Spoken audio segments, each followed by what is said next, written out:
Oh hey, how's it going? This is your pal Seth from Golfdom Magazine hanging out at the HOJ.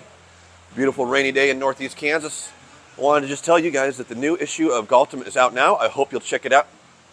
Oh wait, that's not the new issue of Golfdom, but the new issue of Golfdom is out.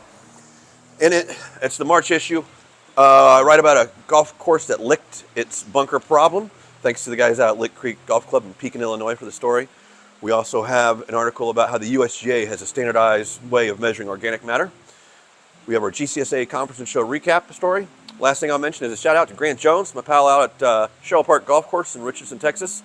He's the 19th hole interview. We talk about his most memorable day on the golf course, what's on tap after his round, and what he can guarantee you his golfers are going to ask him now that we're in March. So check it out. The new issue is available now. I'm Seth. I'll see you guys out on the golf course.